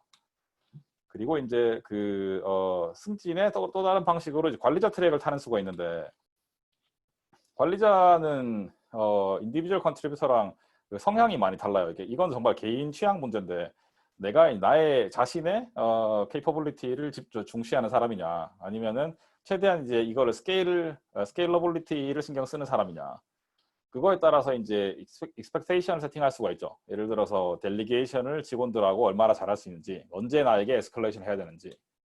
그리고 사실 제일 좋은 관리자는 본인의 인플로이 커리어 그로스를 정말 신경을 많이 써야 돼요. 딴 거 다 필요 없고 이거 하나만 잘해도 제가 볼 때는 훌륭한 관리자가 될 수 있어요. 왜냐면은 직원들이 이 내 매니저는 나의 커리어를 정말 신경을 많이 써주는구나. 그 신뢰관계가 쌓이는 그 순간 직원들이 퍼포먼을 잘하게 돼 있거든요. 그래서 이제 그래서 보통은 이거를 좋은 관리자들은 직원이 말하기 전에 미리 이제 이 사람의 커리어 그로스 플랜을 짜고, 그 다음에 이거에 대해서 직원들에게 솔직한 피드백을 빨리 주는 사람들이 좋은 매니저가 될 수 있어요. 그리고 반대로 지금 여러분들의 매니저가 이렇지 않다면 한 번쯤 고민을 해보실 필요가 있어요. 그리고 당연히 이제 피플 스킬이 필요하겠죠. 그리고 리스크가 있는데, 관리자 트랙은 오래 타면 탈수록 사람이 쓸모 없어집니다. 왜냐면은 핸즈온을 안 하니까요. 실무를 안 하는데 어떻게 시장에서 환영받겠습니까? 그래서 관리자 트랙으로 간다는 얘기는 적어도 그 회사에서 상당히 롱텀을 바라본다는 각오를 좀 하셔야 되고요. 아니면은 본인이 죽었다 깨나도 이제 IC로는 이미 이제 가망이 없다라는 판단이 드셨거나, 아니면 너무 피플 퍼슨이셔서 너무 사람들과 이제 섞여서 일하는 걸 좋아한다, 이게 재능이기 때문에 이거 살리고 싶다, 그런 경우가 아니면 아무튼 이 리스크는 상당히 조심하셔야 되고, 그 리스크가 있기 때문에 회사에서도 보통은 이제 투웨이 도어 디시전을 추천을 합니다. 이게 뭔 얘기냐면, 예를 들어서 처음에는 그냥 이제 일반 엔지니어였는데 내가 이제 관리자가 되고 싶다라고 했을 때 매니저랑 처음에 그렇게 상담을 할 수 있어요. 마침 이제 물론 기회가 있어야 되겠죠. 근데 보통은 그로잉 팀에 가면은 언제나 이제 관리자가 필요해지거든요, 자연스럽게. 근데 그때 외부에서 뽑을 수도 있지만 내부의 시니어 중에서 커리어 체인지 한 사람이 생길 수 있겠죠. 근데 그거를 무조건 하는 게 아니라 일단 한 6개월 정도 대충 이제 플레잉 코치, 뭐 야구에서처럼 내가 이제 관리자도 하면서 개발도 하겠다, 한 반반 정도 한다던가, 아니 테이스트 워를 해보고 이게 괜찮을 것 같으면 완전히 전업을 하는 수도 있고, 그리고 6개월 해봤는데 도저히 안 될 것 같으면 돌아오는 거 어렵지 않아요. 왜냐면은 회사 입장에서 보면 또 언제나 엔지니어가 필요하기 때문이죠. 아무튼 그리고 이제 승진에 또다시 필요한 거, 이거는 뭐 직접적인 영향은 아닌데 적어도 프로모션 다큐멘트를 쓰거나, 아니면은 뭐 회사마다 좀 분위기는 다르겠지만 뭐 I care, 뭐 커뮤니티 서포트 이런 느낌이 좀 있어야 돼요. 예를 들어서 아마존에서는 승진에 제일 도움되는 추가 활동이 바로레이저가 있습니다. 뭐 저 같은 경우에는 어쩌다 보니 승진을 한 다음에 바로레이저가 됐는데, 바로레이저가 돼 보니까 알겠더라고요. 이게 승진하는데 정말 도움이 많이 되는 거였구나. 왜냐면은 회사가 추구하는 인재상에 대해서 정말 잘 알게 되거든요. 그렇기 때문에 단지 그게 제가 남을 뽑을 때 필터링 할 때만 쓰진 않겠죠. 그거를 매일 하다 보면은 나도 모르게 그게 몸에 배어요. 그래서 그게 회사에서 잘 살아남는 데 도움이 됩니다. 그리고 바로헤즈를 하다 보면은 자기 부서가 아닌 다른 부서 인터뷰를 많이 하기 때문에 어떤 부서가 있고 어떤 부서에서 어떤 사람을 뽑는지도 잘 알 수 있게 되죠. 그리고 하이링 매니저들하고 아주 많이 알게 됩니다. 그렇기 때문에 굉장히 이제 유리한 측면이 있고요. 그리고 회사에 해카사원 같은 게 있으면 이것도 이제 많이 하시고, 그 다음에 특허를 쓰실 수 있으면 이제 특허도 도움이 돼요. 그리고 이제 컨퍼런스의 스피커도 하시면 좋고, 그 다음에 이제 어피니티 그룹들, 뭐 예를 들어 우리는 한국인이니까 뭐 코리안 아메리칸 그룹이 있다거나 뭐 에이지언 아메리칸 그룹이 있으면 이런 거에서 활동하실 수 있고, 이 개인적으로 제가 다 해봤던 거라 절대 뭐 안 해본 거 이제 말씀드리는 건 아니고요. 그 다음에 아마존 같은 경우에 이거 아마존만 이제 약간 특이한 문화라고 볼 수도 있는데, 아마존은 굉장히 다큐멘트 오리엔티드 컬처가 있으니까요. 그래서 근데 다큐멘트라는 게 두 가지가 있죠. 하나는 뭐 위클리, 뭐 먼슬리, 쿼럴리 이런 이제 비즈니스 리뷰 다큐멘트가 있고요. 아니면 이메일, 뭐 아니면은 이제 OP1, 3YP 이런 이제 장기 계획, 뭐 아니면 PRFQ 이런 것들이죠. 결국은 쓰다 보면은 이게 하나는 단행본, 소설책 이런 거고요. 나머지 하나는 잡지 같은 건데 어, 어, 가급적이면 잡지사 기자보다는 소설가가 되는 게 좋아요. 그러니까 이게 뭔 얘기냐면 1년 내내, 왜냐면 글 쓰는 건 어느 쪽이든 힘들거든요. 근데 1년 내내 글 열심히 썼는데 1년이 지나고 봤을 때 너의 아티팩트가 뭐냐라고 물어봤을 때 뭔가 남은 게 하나도 없으면 그거는 쉽지 않겠죠. 근데 이제 예를 들어서 저는 딴 건 안 했지만 이 PRFQ, 이 소설책 한 권은 정말 잘 썼습니다. 그게 쌓여야 되거든요. 적어도 내가 1년에 소설 한 권을 쓰겠다는 마인드가 있으셔야 이제 비즈니스 트랙이든 테크니컬 트랙이든 승진을 하시려면은 이게 약간의 정도의 차이는 있지만 이게 아마존처럼 이게 그 문서를 쓰는 거든 다른 회사에 가서 이게 왜 위키 페이지를 만드는 거든 아니면은 뭐 프레젠테이션을 만드는 거든 어떤 형태든 간에 이런 게 있어요. 그렇기 때문에 이런 거는 좀 신경을 쓰셨으면 좋겠다. 그리고 제일 중요한 게 일단 그 매니저랑 이제 승진으로 승진을 위한 미팅을 따로 잡으셔야 돼요. 그러니까 뭐 위클리 원온에서 왜 요새 잘 지내냐 뭐 어떻게 도와줄까 뭐 힘든 일 없냐 이런 거 말고 그런 이제 업무 적인 거 말고요. 그 팀마다 분위기가 다를 테니까 이게 먼틀리가 됐든 쿼럴리가 됐든 매니저랑 이제 진지한 원온을 따로 잡으셔서 커리어 프로그레션에 대한 이제 마일스톤 체크를 해야 돼요. 그리고 이직에는 뭐 일단 내부 이직 있죠. 일단 이직 넘어왔으니까 잠깐 보고 왔고요. 혹시 뭐 질문 있나? 이건 아니구나. 네, 아무튼 이제 이직에는 내부 이직이 있는데 그 내부 이직을 일단 하실 때 또 중요한 것 중에 하나가 아까 왜 그 직접 그 나의 다이렉트 매니저랑 먼슬리나 쿼럴리로 원오원을 하면서 이제 커리어 프로그레션 체크하는 거 말고도 스킵 레벨 매니저랑도 최대한 어떻게든 미팅을 잡으세요. 이게 기회가 좀 필요합니다. 뭐 아무런 어떤 좋은 조직은 스킵 레벨 매니저가 이제 스킵 레벨 매니저라는 건 내 매니저의 매니저죠. 그 매니저의 매니저가 스스로 이거를 하는 경우도 있고 바빠서 안 챙겨주는 조직이라고 하면 예를 들어서 회사 내 보통 그래도 그 팀에 뭐 타운홀이나 올핸즈나 이런 게 있을 때 요새는 다 비대면이라 좀 쉽지 않은데 예전에는 이런 거 할 때 최대한 스킵 레벨 매니저한테 붙어가지고 한번 우연히 나랑 내가 이제 원오원을 한번 신청하고 싶다 뭐 아니면은 보통 이제 스킵 레벨 매니저 중에 뭐 오피스 아워를 이제 운영하는 데가 있다고 하면 뭐 그런 것도 괜찮고요. 어떻게든 이제 기회를 만들어서 이 사람하고 저 원슬리나 쿼럴리를 하다 보면은 정말 조직 돌아가는 게 되게 많이 다르게 보일 겁니다. 그래서 이걸 왜 이직 편에 썼냐면 내부 이직을 하기 전에 요거를 해보고 하는 게 되게 좋거든요. 그리고 이제 만약에 이직을 하게 돼도 그 이직을 하면은 나중에 멘토링 할 때 나올 건데 스킵 레벨 매니저, 엑스 스킵 레벨 매니저만큼 멘토가 되기 좋은 사람이 없어요. 아니면은 그 사람이 안 된다면 적어도 그 전 매니저의 피어들을 하고도 멘토링을 할 수 있으니까 일단은 최대한 매니저의 피어들하고도 잘 지내면 좋고요. 그리고 이직할 때는 뭐 커피 챗 이거는 정말 아무 손해 볼 거 없어요. 무조건 하셔도 되고 하실 때의 주로 접근 방식은 내가 회사 내부에 채용 공고를 봤는데 당신 팀의 그 기술에 아니면 그 사업에 너무 관심이 있다. 괜찮겠느냐 뭐 이런 식으로 커피 챗을 해보고 그 다음에 이제 뭐 아시겠지만 이게 그쪽에서 버벌 오퍼를 받기 전까지는 서밋을 기본적으로 안 하시는 게 좋아요. 그러니까 왜 이렇게 내부에 인터널 트랜스퍼 리퀘스트 이런 거 왜냐면은 그걸 하면은 이것도 회사마다 약간씩은 다르지만 거의 상당한 확률로 그 지금 매니저한테 무조건 연락이 가거든요. 근데 그러고 떨어지면 분위기 이상하잖아요, 그죠? 아니면은 물론 뭐 지금 매니저 굉장히 오픈 마인드인 사람이라서 내가 이제 다른 그 인터널 트랜스퍼를 알아보고 싶은데 괜찮겠느냐라고 물어보고 시작할 수도 있어요.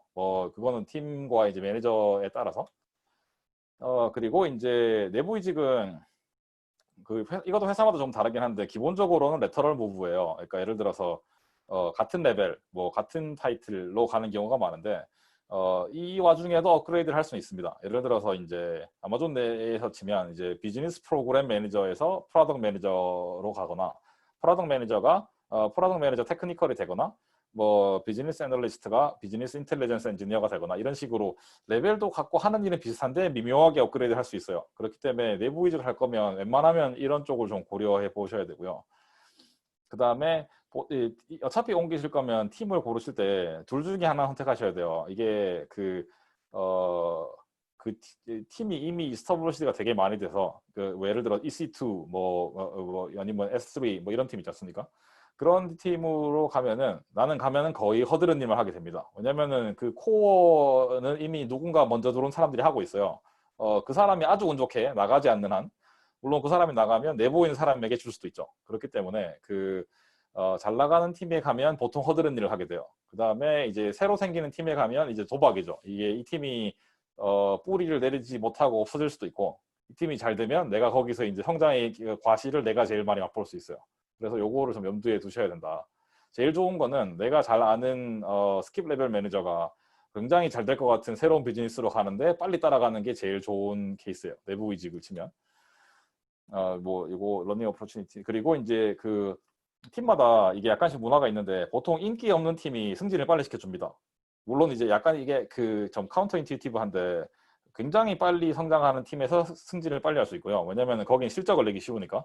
그 다음에 굉장히 인기 없는 팀이 적어도 망하지 않고 예를 들어 오퍼레이셔널리 굉장히 중요한데 새로운 거 배울 수 없는 그런 팀들이 승진을 빨리 시켜줘요. 왜냐면 그렇지 않으면 사람들이 자꾸 나가니까. 그래서 그 중간에 있는 팀이 제일 애매한 겁니다. 예를 들어서 재미는 있는데 성장은 어느 정도 끝났고 배울 건 참 많은데 이게 인기는 있는데 성장이 크지 않은 팀들이 승진을 별로 신경 안 써요. 왜냐면은 그런 팀은 배우고 싶어서 오는 친구들이 계속 있거든요. 그렇기 때문에 굳이 뭐 승진에 별로 관심 안 줘도 되겠죠. 그렇기 때문에 이게 한국으로 치면 왜 교사들 산간 오지 이런 데 발령 받으면은 뭐 교장 선생님 되는데 왜 뭐죠? 가산점 이런 거 빨리 채워주고 이런 거 있잖아요. 일종의 그런 게 조직마다 분명히 있습니다. 그리고 좋은 팀의 조건, 일단 재미가 있어야 돼. 이거 정말 중요합니다. 이 재미라는 문화, 그 다음에 서로 돕는 문화, 그리고 이제 성장하는 조직. 성장 안 하면 다 끝이에요. 아무리 재미있고 뭐 서로 돕는 문화가 있어도. 물론 재미랑 서로 돕는 문화만으로 충분히 즐겁다. 이런 분들은 굳이 뭐 성장이 필요 없겠지만 보통은 성장하는 조직에 저 두 개가 다 있거든요. 그리고 이제 그 구성원들이 경력이, 그러니까 왜 연차, 테니어도 그렇고 타이틀도 그렇고 레벨도 그렇고 그 다음에 이제 가지고 있는 전문성이 서로 달라서 도와줄 수 있는. 그리고 제일 중요한 거는 관리자. 그러니까 다이렉트 매니저가 정말 진지하게 직원 경력을 관리하는 사람이 이게 좋은 팀이고요. 그 다음에 이제 이직 내부 이직 말고 이제 외부 이직이 있는데 외부 이직으로 가기 전에 컨설팅 얘기를 잠깐 하고 싶어요. 그러니까 이거는 일종의 사이드 잡으로 할 수도 있고 뭐 회사를 그만두고 완전 전업으로 할 수도 있는데 가급적이면 사이드 잡을 컨설팅을 한 번도 안 해보신 분들은 사이드 잡을 좀 권해드린 측면이 있고요. 물론 사이드 잡으로 할 거면 아마존이 됐든 어느 회사가 됐든 간에 대체로 그 코드 오브 컨덕트가 있습니다. 회사의 직원으로서 지켜야 되는 뭐 윤리 강령 같은 거죠. 그래서 이거는 준수하셔야 되고 그리고 보통 컨설팅은 의외로 사람들이 망설이시는데 예를 들어 이런 거죠. 나는 적어도 특정 영역에 있어서 저 고객보다 한 100% 내가 좋아야 이걸 할 수 있는 거 아닌가. 굳이 그렇게까지 뭐 자가검열을 하실 필요는 없고요. 심하게 말씀드리면 고객보다 1%만 좋아도 됩니다. 어차피 이게 뭐 수요와 공급이 맞아야 되는 거기 때문에 나의 능력 1%라도 나은 능력을 뭐 누군가가 해주면 할 수 있는 거죠. 그리고 그러면 뭐 돈을 얼마나 받아야 되나. 컨설팅이 결과적으로 잘 되면 돈을 되게 많이 법니다. 그러니까 왜냐면은 그 잡 시큐리티가 불안한 측면에 대한 대가로 돈을 더 받는 게 이제 시장에 어느 정도 억셉트가 되거든요. 미국 같은 경우에. 근데 컨설팅을 처음 시작하면은 뭐 그런 게 있습니까? 뭐 일단 레퍼런스도 없는데 그렇기 때문에 일단 시작할 때는 약간 손해 보는 느낌으로 시작해도 괜찮아요. 근데 돈을 너무 적게 받으면 일이 재미없거나 하기 싫을 수도 있죠. 그렇기 때문에 적어도 최소한 이제 왜 내가 이 정도, 그러니까 왜 내가 왜 자격지심을 가지고 내가 이 정도는 받아야 되겠지 이런 게 아니라 저 돈을 받으면 일단 좋을 것 같아 정도의 돈으로 시작하다 보면은 결과가 좋으면 이게 입소문이 납니다. 그 워드 오브 마우스가 되면 레퍼럴로 새로운 일거리를 자꾸 할 수 있게 돼요. 그리고 이제 뭐 그러다 보면은 파트타임으로 컨설팅 하다가 이제 풀타임으로 갈 수도 있는 거죠. 물론 이거는 뭐 개인 선택인데 컨설팅으로 캐시잡이 좋으면 컨설팅이 좋고요. 근데 이제 뭐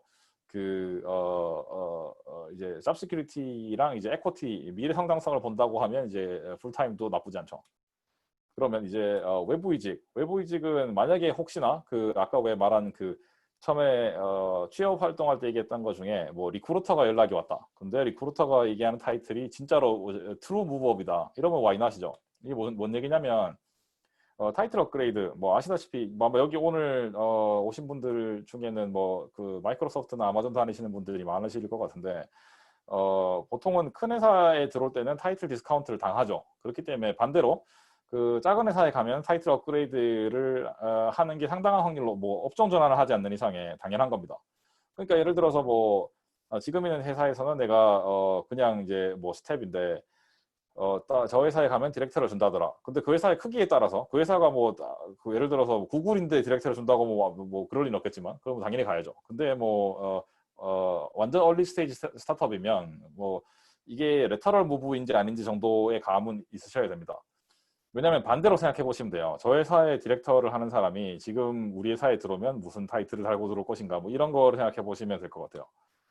그리고 가급적이면 물론 회사가 정말 싫다. 나는 죽었다 깨어나도 지금 회사의 모든 인사 철학에 내가 동의할 수 없다. 이러면 모르겠는데 그렇지 않으면 이제 완전 회사를 그만두고 다른 회사에 가기 전에 적어도 인터널 트랜스퍼를 생각해 보실 필요는 있어요. 왜냐하면 다른 팀에 가보면 이게 매니저가 됐든 그 팀의 비즈니스 케이스가 됐든 뭔가에 따라서 새롭게 이제 모티베이션이 생길 수 있거든요. 그리고 만약에 이미 이러나 저러나 나는 무조건 이제 떠나야겠다고 마음을 먹었으면 이게 탑 프라이어티가 돼야 됩니다. 예를 들어서 언젠간 떠나야 되는데 언젠간 이력서 써야 되는데 링크드인 프로파일 업데이트 해야 되는데 그건 아직 디터미인드가 안 된 거예요. 정말 디터미인드가 되면 무조건 이걸 합니다. 근데 그렇다고 해서 예를 들어서 내가 지금 하는 모든 일을 무시하고 이것만 할 수는 없죠. 예를 들어서 지금 하는 일에 적어도 한 20%는 이직 구직 이쪽에 이제 집중을 해야겠다. 하지만 왜냐면은 인생 어떻게 될지 모르는 거니까 절대 그 지금 팀의 매니저에게 특히나 해를 끼치거나 이제 실망을 심하게 주면 안 돼. 실망감을 심하게 주면 안 돼요. 그리고 웬만하면 이제 당연한 건데 아무튼 이제 이직이 결정이 돼도 리튼 오퍼를 받기 전까지 절대 그만두시면 안 되고 그 다음에 심지어 사실 리튼 오퍼를 받고도 요새는 비자 문제도 그렇고 코로나도 그렇고 5만 변수가 다 있지 않습니까? 그렇기 때문에 그리고 저 이직할 때 당연히 레터럴 무브가 아니고 이제 무브업이 되면 되게 좋긴 한데 이거를 너무 또 지나치게 집착하실 필요는 없어요. 어떤 느낌이냐면 괜히 너무 무리하게 억지로 높은 타이틀로 갔다가 기대치가 상대방도 클 테니까 그 기대치를 충족하지 못해서 잘리는 것보다 일단은 좀 자기가 봤을 때 가장 퍼포먼스를 잘 낼 수 있는 바로 가서 인상을 좋게 줄 수 있고 오히려 롱텀 석세스나 스트라이빙을 잘할 수 있는 환경을 만드는 게 더 중요한 것 같습니다.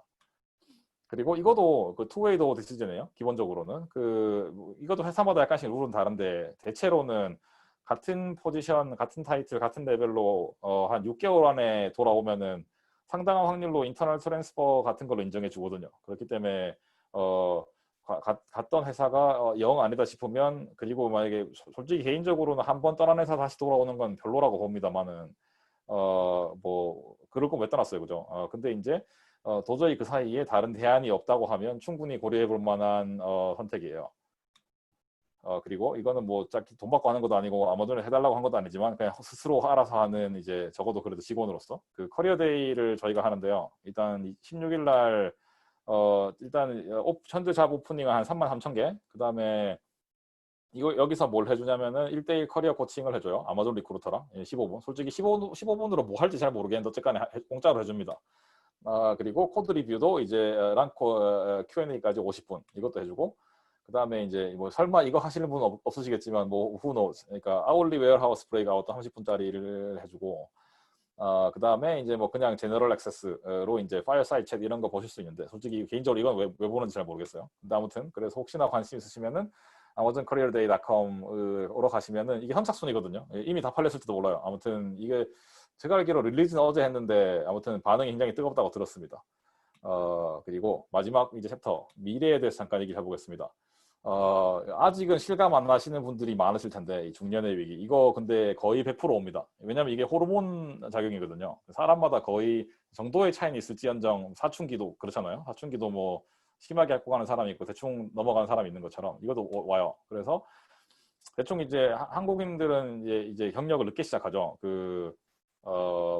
남자 같은 군대도 있고 보통은 한국에서 유학 준비도 해야 되고 대충 미국에서 시작했을 때 제일 빠른 게 미국에서 바로 이제 학부를 나오지 않는 이상이 한 25이라고 봤을 때 대충 한 25에서 한 35은 이제 노력으로 다 해결이 됩니다. 왜냐하면 여러분들은 젊고 싸기 때문에 회사 입장에서는 노력만 해주면 감사하죠.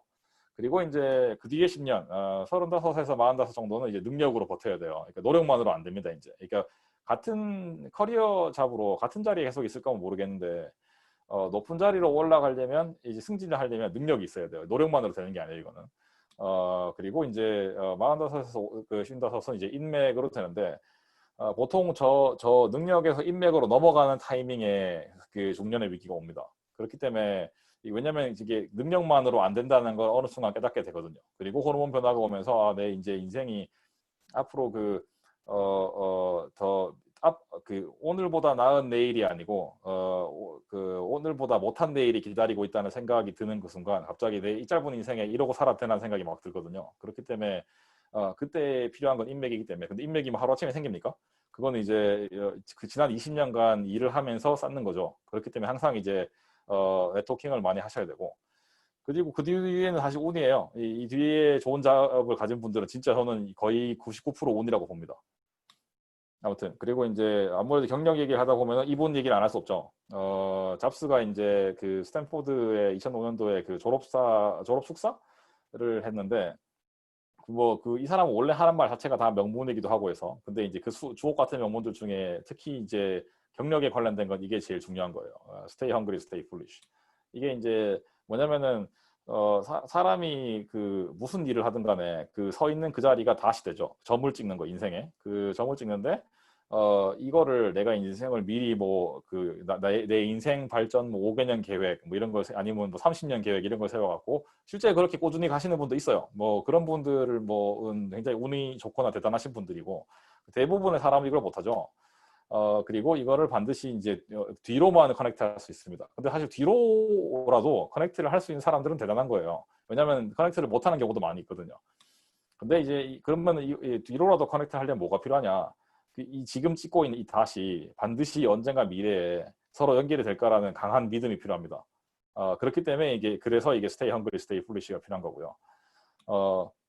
이제 아까 중년의 위기를 극복할 수 있는 방법 중에 하나가 이거예요. 그 닷을 열심히 진지하게 넓고 깊게 찍으시다 보면은 연결이 돼서 그게 도움이 되셔서 저 중년의 위기를 극복하실 수가 있고, 두 번째는 이제 멘토링으로 극복하실 수 있어요. 멘토링은 일단 멘토의 조건은 마인드셋이 좀 페이 포워드 하는 사람이 필요합니다. 딱히 뭐 내가 이 사람한테 멘토를 했다고 그 뭐 미래에 뭘 바라는 게 아니라 언젠가 이 사람이 잘 돼서 그 또 후배들에게 멘토를 해줬으면 좋겠다 정도의 마인드.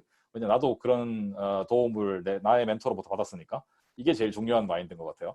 그리고 이제 허세 사절. 이게 진짜 한국에서 이게 이 멘토링이 이상하게 변질이 돼서 괜히 자기 자랑 혹은 허세를 왜 아재들이 허세 떠는 용도로 쓰는 경우가 많은데, 개인적으로 그래 굉장히 좀 변질이 됐다고 봐요.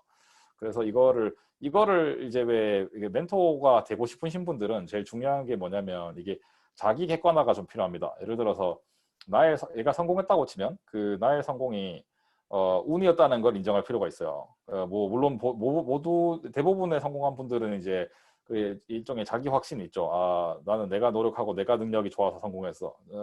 뭐 저 같은 경우에는 성공하고 거리가 먼 사람이지만 적어도 주제 파악은 하고 살거든요. 이게 왜 제가 이렇게 노력을 별로 안 하고 했음에도 불구하고 이 자리까지 올라온 거는 저는 거의 100% 운이라고 봅니다. 아무튼 이제 이 자기 객관화가 돼야 멘토를 할 수 있어요. 왜냐면은 그게 안 되는 사람은 멘티에게 무리한 걸 요구하게 되거든요. 물론 멘티들도 너무 지나치게 이제 좀 의욕이 없다거나 뭐 뭘 해야 될지 모르겠다거나 이러면 멘티가 될 수 없어요. 멘티의 조건은 뭐냐면 일단은 장기적 관계를 생각해야 되고, 이 멘토랑 내가 오래 볼 거다. 그러면은 그리고 이제 그 감사 표현을 정기적으로 할 수 있어야 돼요. 왜냐면은 뭐 멘토가 뭐 돈 받고 하는 거 아니지 않습니까? 그렇기 때문에 진심 어린 감사 표현, 그리고 만날 때마다 좀 구체적인 질문을 해야 됩니다. 내가 이 사람의 도움 왜 필요한지에 대해서. 이거를 뭐 어떻게 해야 될지 모르겠어요. 이거는 진짜 그거는 사실 멘토를 찾는 상태는 아니고요. 그 사람은 좀 더 본인의 삶을 진지하게 고민해 볼 필요가 있어요. 뭘 하고 싶은지에 대해서. 그리고 이제 아까도 말씀드렸지만 베스트 캔디데이트는 이제 왜 그 전 직장 혹은 뭐 전 팀의 이제 스킵 레벨 매니저 같은 사람이 제일 좋아요. 왜냐하면 내가 고민하고 있는 부분에 대한 컨텍스트를 설명하지 않아도 이해할 확률이 되게 높겠죠. 그리고 이것도 이제 투웨이 도움이다. 예를 들어서 뭐 멘토라는 게 아까 뭐 장기적 관계는 중요한데 그렇다고 이제 너무 처음부터 우리 시작했으니까 앞으로 한 10년 보시죠 이런 게 아니라 일단 한두 번 만나 보시죠. 그래서 서로 궁합이 맞으면 계속하는 게 어때요? 이 멘토든 멘티든 이제 이 마인드셋이 좀 중요해요. 개인적으로 멘토도 여러 명 있고 멘티도 여러 명 있는데 경험상 그렇더라고요. 왜냐하면 이게 아무리 서로 스펙이 맞아도 사람 왜 성격의 궁합이 안 맞으면 안 되는 경우도 많기 때문에 그리고 이제 아까 왜 중년의 위기를 또 하나 극복할 수 있는 방법, 이게 취업이라는 건 기본적으로 남에게 내 운명을 맡기는 거거든요. 그렇기 때문에 그 남에게 내 운명을 맡긴 것만으로는 중년의 위기를 극복할 수 없는 사람이라면 항상 이제 그런 사람인지 아닌지를 알아보는 방법 이런 겁니다. 이제 이런 질문들 있죠. 내 인생의 주인 나다. 뭐 언제까지 시키는 일만 할 건가? 뭐 의미 없는 일을 하는 의욕 없는 동료들과 일하기 싫다. 뭐 마지막에 즐겁게 출근한 날이 언제였나? 죽을 때 어떻게 기억될 것인가? 이런 질문에 대해서 답을 하다 보면은 내가 이제 취업형 인간인지 창업형 인간인지 아실 수 있게 됩니다. 물론 이제 뭐 이런 거는 싫은데 예를 들어서 뭐 이고는 큰데 능력이나 노력이 부족한 사람도 있을 수 있죠. 그거는 스스로만 아는 거니까 잘 고민해 보시고 결론을 말씀드리면 일단 이 모든 경력에 관련된 거는 스스로에게 솔직하셔야 돼요. 왜냐면은 우리가 뭐 1, 2년 일할 거 아니지 않습니까? 뭐 수십 년 일해야 되는데 오센틱하지 않으면 불행해지거든요. 그렇기 때문에 내가 뭐 다행히 운이 좋아서 잘하는 걸 좋아하기도 하고 그걸 지금 직업으로 갖고 있으면 제일 좋겠는데 뭐 현실은 그렇지 않겠죠. 왜냐하면 돈을 왜 주겠습니까? 하기 싫은 일을 시켜야 되니까 돈을 주는 거죠. 그러면은 그 하기 싫은 일을 내가 감당할 수 있느냐 없느냐가 이제 경력의 첫걸음인 것 같아요. 그리고 이제 세상이 나를 알아줄 때까지 버티기. 이거는 일종의 좀 썬 리더십 같은 건데 회사의 일과 상관없이 내가 정말 좋아하는 게 있으면 제가 뭐 딱히 굶어 죽을 때까지 그걸 하라는 말씀 안 드리겠고요. 일단 일을 하시면서 뭐 먹고는 살아야 되니까. 근데 이제 그거를 꾸준히 하실 필요는 있어요. 예를 들어서 뭐 이건 약간 오프인데 어쨌간에 이런 거죠. 그 KBO, 그러니까 한국 야구가 미국에서 ESPN에서 한때 인기가 반짝 있었죠. 그때 그 KBO 중계를 코리안 아메리칸 분 중에 한 그 10년인가 20년인가 혼자 이제 끊임없이 누가 알아주든 안 하든 간에 계속 번역해서 올리는 분이 계셨는데 그분이 사실 그분 입장에서 보면 ESPN이 KBO를 중계한다는 건 놀라운 일이었겠죠. 근데 이제 서드 리더십은 기본적으로 그런 거라고 봐요. 이게 미국은 개인적으로 이게 좀 잘 돼 있는데 딱히 뭐 그러니까 알아주지 않아도 좋다. 나는 내가 좋아서 하는데 혹시나 타이밍이 맞아갖고 세상이 왜 그게 필요할 때 나처럼 미리 시작한 사람이 없으니까 그때는 나의 내공을 남들이 따라올 수가 없겠죠. 그런 게 이제 참된 리더십이라고 생각합니다. 그리고 이건 뭐 하라는 건 아니고요. 혹시나 이제 그런 게 있으시면은 충분히 적어도 왜 사이드 잡으로 하실만 하다. 꾸준히 하는 거. 다행히 운때가 맞으면 좋은 거고 뭐 아니면 할 수 없는 거죠. 그리고 장기적 안목, 경력이라는 건 이게 롱텀으로 보셔야 돼요. 기본적으로는 같은 회사에서 승진을 하는 것도 다른 회사에 이직하는 것도 너무 자주 옮겨 다니시는 거는 젊을 때 한두 번 상관없는데 이게 지나치게 반복이 되면 나중에는 이게 돌이킬 수 없는 상태가 되거든요. 그리고 제가 지금 드린 이 모든 말씀은 일단 미루지 마시고 혹시나 오늘 제가 드린 말씀 중에 뭐 하나라도 이제 왜 뭐랄까요 얻어 걸리신 게 있으시면은 바로 하셔야 됩니다. 지금 이 순간. 왜냐면은 이게 아까 잡스가 한 얘기처럼 이 커넥트 다트를 하려면은 저 루킹 백월드밖에 안 되니까 결국은 스테이 헝그리 스테이 플루시 하는 수밖에 없죠. 그리고 회사 멘토 찾기는 보통 이런 질문 많이 받는데 어떻게 찾습니까? 좋은 회사, 좋은 멘토, 이 네트워킹이죠. 이 모수가 커져야지 그 중에 나한테 맞는 것도 있지 않겠습니까? 물론 뭐 운이 좋아서 그게 첫 번째 걸릴 수도 있죠. 그 복권 같은 것처럼 100번 중에 한 번이 걸리는데 1%의 확률인데 첫 번째였을 수도 있고 그게 100번째일 수도 있는 거니까. 그래서 네트워킹을 지금처럼 비대면이라서 어떻게 보면 챌린지가 있는데 반대로 비대면이기 때문에 지역과 그 시간, 공간 상관없이 더 하실 수도 있겠죠. 그리고 좋은 회사의 기준은 보통은 이제 뭐 연봉 따지시는데 뭐 중요하죠. 그다음에 근데 연봉보다는 장기적으로 보면 지분이 더 중요하고요. 지분보다는 인맥, 뭐 인맥보다는 그 회사의 성장성. 그리고 성장성보다는 결국은 회사를 다니는 재미가 있어야 돼요. 재미가 없는 회사를 굳이 물론 뭐 먹고 살아야 되니까 억지로 다닐 수도 있지만 길게 보면은 가장 피하셔야 되는 게 재미없는 회사를 다니는 겁니다. 그리고 아까 혹시 제가 말씀드린 것 중에 뭐 취업보다 창업이 좋으시면은 접근은 좀 단계적으로 하실 필요가 있죠. 이게 소프트 랜딩을 해야 되니까 대기업에서 시작해서 이제 후기 스타트업에 합류를 한 다음에 그 다음에 초기 스타트업으로 가보고 그 경험들과 인맥을 동원해서 마지막에 창업을 하는 이거 하는데도 뭐 회사 하다 한 2년에서 4년 잡으면 한 뭐 적어도 10년에서 뭐 15년 걸리는 일이잖아요, 그죠? 그렇기 때문에 단계적으로 접근하셔야 되고 마지막은 이 노페인 노게인이에요. 경력이나 승진 같은 거는 진짜 이게 기브 앤 테이크로 봤을 때 네가 나에게 이거를 기부한다고 하면 네가 나에게 주면 내가 이걸 할게 뭐 이런 컨셉 있지 않습니까? 예를 들어 회사에서 지금 내 매니저가 내 2년 안에 승진을 개런티하면 내가 정말 죽도록 일할 텐데 세상에 그런 게 어디 있겠습니까? 반대로 이거는 약간 손해 볼 수밖에 없는 구조인데, 근데 반대로 내가 이제 이거를 승진을 할 수밖에 시켜줄 수밖에 없게 만드는 구조를 스스로 만드는 수밖에 없죠. 아무튼 그렇기 때문에 이 노페인 노게인 꼭 이제 기억해 두시고 오늘 발표는 이상이고요. 이제 질문을 받겠습니다. 제가 네, 감사합니다, 위원님. 근데 시간이 많이 돼서 질문이 지금 현재 있는 거를 빠르게 좀 골라서 답을 좀 해주시면 예, 돼요. 그러시죠. 6개 정도니까 금방 할 수 있을 것 같아요. 일단 매니저 용진님께서 매니저한테 승진 플래닝 하고 싶다고 얘기 꺼내봤는데 그 윗단계 일을 하고 있으면 된다고만 말하고 더 이상 얘기 진행을 안 합니다.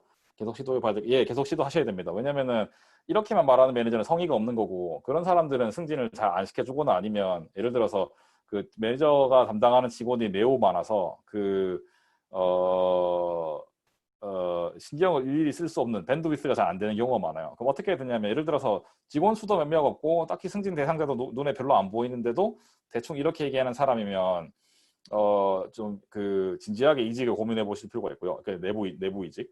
그러니까 그 윗단계 일을 하고 있으면 된다. 저 말 자체는 틀린 건 아닙니다. 그러니까 이게 아마존 같은 경우에 예를 들어 뭐 다른 회사도 약간씩 다를 수는 있는데 이제 왜 승진이라는 그 일종의 세금을 매니저 입장에서 세금 내는 거랑 비슷하거든요. 그게 뭔 얘기냐면 이 직원이 이미 그 단계 그 윗단계 스코프를 하고 있어야 승진을 시켜주는 거예요. 그러니까 승진을 시켜서 그 일을 시키는 게 아니고, 왜냐면은 승진을 할 때 결국은 이제 프로세스가 주변 그 매니저의 매니저 혹은 매니저의 피어들한테 동의를 받아야 되는데, 동의를 받을 때 핵심은 그 사람들에게 비지빌리티가 있어야 돼. 그 친구 원래 이미 그 일을 하고 있었지가 돼야 승진이 되지. 그렇지 않으면 승진이 잘 안 됩니다.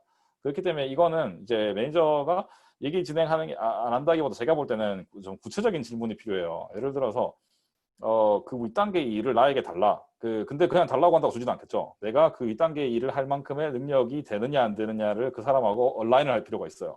예를 들어서 그 윗단계 일을 하는데 필요한 능력이 뭐냐? 당신이 생각할 때 내가 그 능력이 된다고 보느냐 안 보느냐? 이런 식으로 매니저를 좀 그 구석으로 몰아야 돼요. 그러니까 yes no yes no를 하는데 결국 그 사람이 다 yes를 하게 되면은 당신이 다 yes를 했으니 나에게 그 일을 달라, 혹은 이제 그 일을 줄 수 있는 플랜을 짜보자. 예를 들어서 당신이 얘기한 것 중에 스킬 A랑 B가 필요한데 내가 스킬 A는 있는데 B가 없는데 B를 하는데 디벨롭 하는데 3개월 정도 이면 될 것 같다. 그럼 3개월 뒤면 나한테 그 일을 줄 거냐? 뭐 이런 식으로 가야죠. 그리고 앞으로 3개월마다 만나갖고 이 프로그레스 진행을 얘기해 보자. 가 돼야 되고요. 만약에 이제 매니저 밑에 직원이 너무 많고 승진 대상자도 너무 많아서 매니저가 도저히 밴드위스가 안 되면 그 사람한테 팀 내에 있는 시니어를 지정해 달라고 하세요. 그 사람한테서 예를 들어서 그 리드에게 내가 그거를 대신 배우고 싶다. 당신이 밴드위스가 안 된다면 뭐 이런 식으로 하셔야 될 것 같아요. 그 다음에 두 번째, 외부 이직을 했으면 매니저에게 언제 얘기하는 게 좋은가요? 외부 이직을 하면 당연히 2weeks 노티스죠. 그러니까 예를 들어서 뭐 팀마다 약간씩 다른데 커먼 프랙티스는 2weeks 노티스예요. 예를 들어서 마이크로소프트 다니다가 아마존을 오시는데 아마존 입사가 이제 11월 1일이시다. 그러면은 마이크로소프트에다가 적어도 10월 15일에 말씀하셔야 되겠죠. 그 다음에 동찬님의 미국에서는 회사 간 혹은 팀 간 이직이 활발한데 한 포지션에서 오래 혹은 짧게 근무하는 이미지가 어떤가요? 혹시 이상적 이직 주기? 이상적 이직 주기는 없고요. 근데 뭐 상식적으로는 뭐 한 2년에서 4년 정도로 보시면 되고, 회사 간 이직은, 그 다음에 팀 간 이직은 뭐 적어도 한 팀에 1년 이상은 있으셔야 돼요. 예를 들어서 그 팀에 갔는데 진짜 팀이 아니다. 그러면 3개월 안에 빨리 옮기셔야 되는데, 그러면서 그 팀에 갔다는 이력을 지우시는 게 맞죠. 그리고 한 팀에 오래 있는 거는 지나치게 오래 있으면 오히려 이게 역효과가 있습니다. 예를 들어서 계속 성장하는 팀이 모르겠는데 예를 들어 밖에서 유명한 성장, 예를 들어 뭐 EC2에 뭐 초창기부터 지금까지 있었다. 뭐 그러면 이 사람은 클라우드에 거의 뭐 전문가겠구나, 이런 느낌이 있을 수 있겠죠. 근데 이제 그런 거 아니고 뭔가 애매한 팀에서 한 5년, 10년 있으면 저 친구는 뭔가 새로운 도전을 할 의욕이 없나? 뭐 이런 이미지를 줄 수 있어요. 그 다음에 동양인 혹은 한국인의 흔한 특성상 외향적인과 나대기의 사이에서 고민 또는 다이렉트하지 못해서 돌려서 말하는 버릇, 뭐 심한 겸손, 싸우기 싫어하는 습성, 튀기를 꺼리는 등등 미국에서의 성공에 걸림돌이 되는 수많은 문제들을 어떻게 조금씩이라도 인식하고 바꿔나갈 수 있을지 고민이 많이 됩니다. 이건 질문 아니군요. 예. 근데 일단은 작은 것부터 시작하세요. 그러니까 이게 성향이니까 솔직히 개인적으로는 사람은 변하지 않는다라고 믿는 편이에요. 제가 아까 왜 경험상 뭐 면접도 수백 번, 하이어링, 뭐 파이어링도 한 수백 명을 해봐서 느끼는 건데 사람은 변하지 않습니다. 상당한 확률로. 예를 들어 뭐 총을 맞고 죽을 정도의 뭐 극단적인 환경에 처하지 않으면 안 변해요. 그렇기 때문에 너무 뭐 그 본인을 억지로 바꾸려고 무리하지 마시고, 제가 볼 때 중요한 거는 본인의 장점을 극대화하는 게 중요합니다. 단점을 극복하려고 하지 마시고, 단점은 원래 극복이 안 돼요. 그 시간에 그 장점을 극대화하시는 게 맞아요. 근데 이제 미국에 살려면은 한국에서의 장점이 실제로 도움이 안 되는 경우가 많겠죠. 그렇기 때문에 저거 최소한은 해야 될 필요가 있는데, 만약에 본인이 도저히 뭐 죽어도 못 하겠다고 하면 모르겠는데, 그렇지 않으면 미국은 적어도 공사가 구분되어 있다고 생각하시면 돼요. 어떤 느낌이냐면, 내가 얘랑 오늘 회의 중에 싸워도 회의 끝나고 나서 얘랑 맥주 한잔 할 수 있겠다 같은 그런 믿음을 가지시고 지르세요. 그러니까 예의를 갖추고 데이터 포인트랑 논리가 확실하면 미국에서는 무슨 얘기를 해도 상관없습니다. 그 다음에 이제 동찬님의 매니저 트랙의 평가 기준 중에 IC 쪽과 다른 부분 어떤 게 있나요? 사실 별로 없어요. 그러니까 매니저는 솔직히 거의 인맥과 정치로 가는 거고요. 점점 더 쓸모가 없어지기 때문에 정말 고민을 많이 하셔야 됩니다. 차라리 IC 쪽이 속은 편해요. 능력만 되면 IC로, 특히나 택 잡패밀리면 개인적으로는 계속 IC를 추천합니다. 그러니까 매니저로 간다는 거는 그 뒤부터 이제 택에서 점점 멀어지게 될 거예요. 그렇기 때문에 본인이 사내 정치와 인맥 쌓기와 피플 스킬에 굉장히 자신 있다, 아주 외향적이다, 더구나 요즘 같은 뉴노멀 비대면에서도 할 수 있을 것 같다, 그렇지 않으면 그렇게 추천하고 싶진 않아요. 그 다음에 용진님의 회사 생활 관련 질문인데, 팀메이트가 저한테 배속되었던 일을 주말에 자기가 일을 해왔길래 그건 좀 아니지 않냐고, 그 부분은 내가 하겠다고 했더니 매니저한테 제가 데드라인을 종시 안 하고 테러토리얼하게 군다고 일러버렸습니다. 갑자기 매니저한테 컴페리티브한 인간이 되어버렸는데, 뭐 이거는 이런 거 너무 신경 쓰지 마세요. 그러니까 예를 들어 매니저에게 한 번 이런 이상이 갈 수는 있죠. 근데 이 시그널이 미국은 기본적으로 데이터 포인트가 2개가 돼야 컨펌이 되는 방식이거든요. 1개 정도는 넘어갑니다. 근데 이제 다음에도 또 이러면 안 돼요. 그리고 좀 전에 말씀하신 것도, 저는 반대로 그 친구가 뭐 어떤 의미에서 뭐 오너십을 보여준 거고, 어떤 의미에서는 이제 매니저에게 잘 보이기 위해서 컴패리티브 했던 것 같은데, 뭐 일단은 그런 일을 당했을 때 그건 좀 아니지 않냐고 할 이유는 없죠. 왜냐면은 걔가 해왔으면 좋은 거니까. 그러니까 딜리버리 에즈 팀이 되게 중요합니다. 예를 들어서 그 친구가 그거 했으면 그건 좋으니까, 대승적 차원에서 보면 매니저에게 가서 오히려 그 친구의 그 오너십을 칭찬을 하고, 반대로 내가 밴드위스가 생겼으니 나에게 다른 일을 달라, 나도 오너십을 증명할 수 있게, 뭐 이런 식으로 가야죠. 근데 아무튼 뭐 1개 정도 상관없어요. 그 다음에 그쵸, 뭐 인종별 매니저 스타일이 다른 것 같습니다. 그렇죠. 중국계, 인도계, 백인 매니저, 남녀 성별 매니저 따라 스타일이 다른데, 저만의 느낌 아니요, 굉장히 많이 다릅니다. 일단은 백인 매니저는 상당한 확률로 아까 왜 첫 6개월 첫인상이 매우 중요해요. 그래서 한번 첫인상이 바뀌면 진짜 안 바꾸는 편이거든요. 그렇기 때문에 처음을 정말 조심하셔야 되고, 인도계 매니저는 개인적으로는 좀 극단적인 경우가 많았어요. 그러니까 좋은 쪽으로 극단적인 거는 본인에게 해가 되지 않는 한 무조건 챙겨주는 경우가 있어요. 정말 많이 펑펑. 반대로 지나치게 권위적이고 왜 마이크로 매니지를 하거나 이기적이고 왜 이용만 해먹고 왜 한 경우도 많고, 그래서 인도계 매니저는 언제나 조심을 하셔야 됩니다. 중국계 매니저는 뭐 일단은 이게 중국계 매니저는 굉장히 합리적이고 능력 있고 이런 경우가 되게 많은데, 단점은 내가 중국인이 아니면 마지막에 혹시 이제 그 팀이 몽땅 중국이고 나만 중국인이 아니면은 손해 봐요. 근데 이제 그 팀이 나 말고 다 백인이거나 비동양인 계다고 하면 이제 득을 보죠. 그런 환경의 차이가 좀 있고. 그 다음에 아마존에는 활발한 한국인 커뮤니티가 있나요? 없어요. 뭐 대충 끼리끼리 노는 분위기. 그 다음에 이 시국에 네트워킹이 힘들까요? 매우 힘들죠. 근데 어쩌겠습니까? 본인이 열심히 하는 수밖에. 열심히 한다는 거는 주로 이제 컨퍼런스 발론티어 같은 거를 하시고, 그러다 보면 거기서 인맥이 쌓이게 됩니다. 아니면 해카톤을 나가신다거나 뭐 이런 식으로. 예, 시간 많이 해주셔서 감사합니다. 대웅님 오늘도 고생 많으셨고요. 좋은 얘기 감사드리겠습니다. 긴 시간 다른, 들어주셔서 감사합니다. 예, 개인적으로 궁금하시거나 뭐 그런 거는 대웅님도 슬랙에서 항상 또 답을 주시고 그러시니까 슬랙으로 연락하시든지, 예, 그렇게